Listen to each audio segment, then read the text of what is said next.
बहू रानी, ये जो तुमने बालों को उठाकर सिर पर जुड़े जैसा कहना तो चाहा था घोंसले जैसा बांध लिया है ना, ये कुछ अच्छा नहीं लग रहा है मुझे। आज ही सारे नेकजार पूरे हुए हैं, कोई आएगा तो क्या कहेगा। सोनल, मालती जी की बहू की आज ही नदी पूजन, देवी पूजन और चौके की रस्म पूरी हुई है। मालती जी ने सुबह से ही बहू को सुंदर सी साड़ी, जेवर भर भर हाथ चूड़ी पहनाकर तैयार कर दिया था। हालांकि उन्होंने सभी खाना स्वयं तैयार कर दिया था, बहू से बस नेक के लिए हलवा सबको परोसने को कह दिया था। मगर दिन भर की थकान तो हो ही जाती है, बहुत काम ना भी हो तो भारी भरकम कपड़ों को संभालना कोई छोटा काम होता है। इसीलिए मालती जी ने कह दिया कि जाओ अब कुछ हल्का फुल्का पहन लो। जो रिश्तेदार लोकल थे वो अपने अपने घर जा चुके हैं। मालती जी अपनी नंद के साथ बाहर बरामदे में बैठी थी कि बुआ जी भीतर गई और सोनल को सूट पहने, जेवर भी बिल्कुल कम, चूड़ियां भी एक दो ही और इन सब से ऊपर सारे बालों को ऊपर उठाकर ही क्लच कर रखा है। ये भी कोई बात हुई। अभी सुबह बहू का रूप था अब बिल्कुल ऐसे, जिस पर पड़ोसन की दोनों बेटियां, जो सोनल के आगे पीछे भाभी भाभी कहते घूमती नहीं थक रही हैं और जिन्हें अपने घर जाने की कोई जल्दी ही नहीं है, उनके साथ इतनी जोर जोर से खिलखिलाकर ना जाने किस बात पर हंस रही हैं। अब कोई ऐसे में घर आ जाए तो क्या कहेगा। और लो, आ ही गया टेंट वाला अपने रजाई गद्दे जो ऊपर वाली मंजिल में रखे हैं उठाने आ ही गया। भीतर आकर पहले तो बहू को इस रूप में देखकर चौंक गया। फिर सोनल ने ही कहा, बुआ जी आप बैठिए, थक गई होंगी, मैं ऊपर जाकर मिलान करके लौटा देती हूँ। क्या करें, परिवार छोटा है, अमन और पापा जी बाहर का काम समेटने में लगे हैं। सब ऊपर से खिलखिलाते हुए नीचे उतर रहे हैं। टेंट वाला अपना सामान समेटकर गाड़ी में रखवा रहा है। आंटी जी, बहू बहुत बढ़िया स्वभाव की मिली है, बहुत हंसमुख, सुबह तक नई बहू बनकर बैठी थी, अब कैसा भाग भाग कर सारी जिम्मेदारियां समझ रही है। बुआ जी मालती जी ने एक दूसरे को ऐसे देखा मानो कहना चाह रही हो, क्या ये ठीक है। बुआ जी और बड़ी दीदी अमिता, मालती जी की बेटी, कुछ दिनों के लिए रुक गए। घर का माहौल बहुत शांत सा बोझिल रहता है।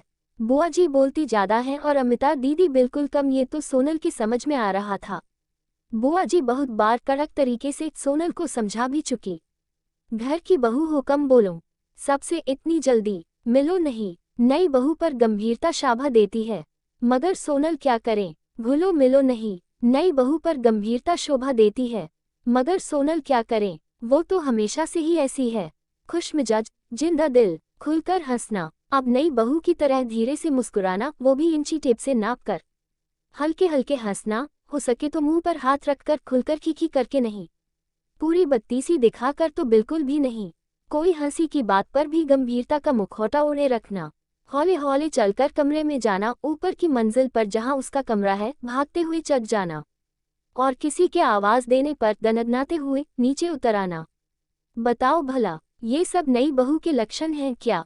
कितना तो समझाया था मम्मी ने थोड़ा बहुत, मगर दादी और बुआ ने बहुत ही ज्यादा पट्टी पढ़ाने की कोशिश की थी। मगर एक तो एग्जाम सिर पर था, दूसरे क्या पता था सब ऐसा ही कुछ एक्सपेक्ट करेंगे। ध्यान से इसे सुनना चाहिए था क्या। सब मुझे क्या समझा रहे थे।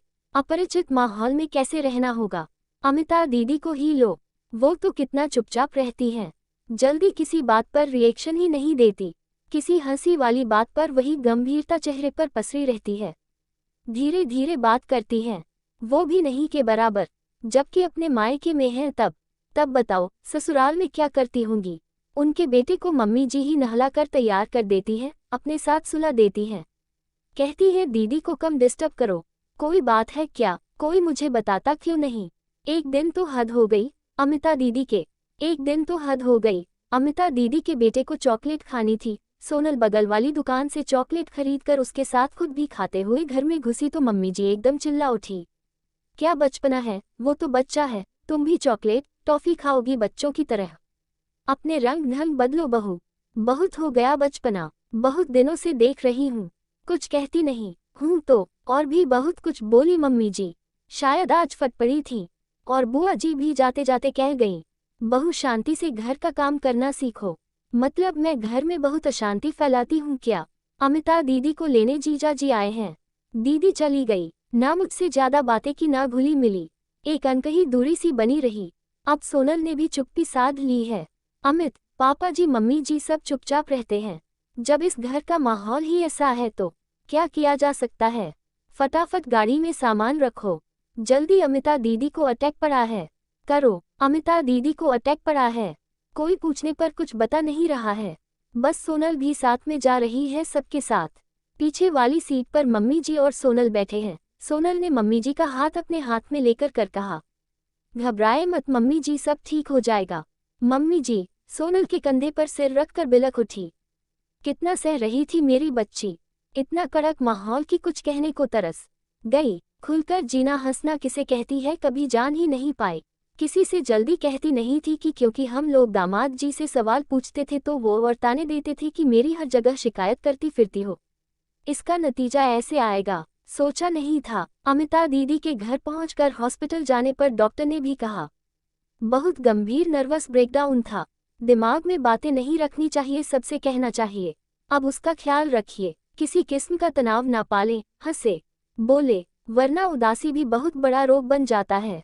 जीजा जी भी सहमति में सिर हिला रहे थे। एक जिम्मेदार चिंतित भी पति वाले एक्सप्रेशन तो आज दिखे, वरना अभी तक तो खडूस की तरह मुंह उतारे रहते हैं अपना और दीदी का भी। इतनी कड़वाहट घुली हुई थी दीदी की जिंदगी में। कुछ दिनों बाद अमिता दीदी को लेकर सब घर आ गए। मम्मी जी ने कहा वहां अच्छे से देखभाल हो जाएगी। जी ने सोनल को बुलाकर कहा, मम्मी जी ने सोनल को बुलाकर कहा, बेटा मैं तुम्हें गलत टोकती थी, खूब हंसो बोलो। तुम्हारे अंदर के जिस बचपने को निकालने को उतारू थी वो मेरी बेटी के अंदर भी वापस ले आओ। अपने रंग ढंग बदलो बहू।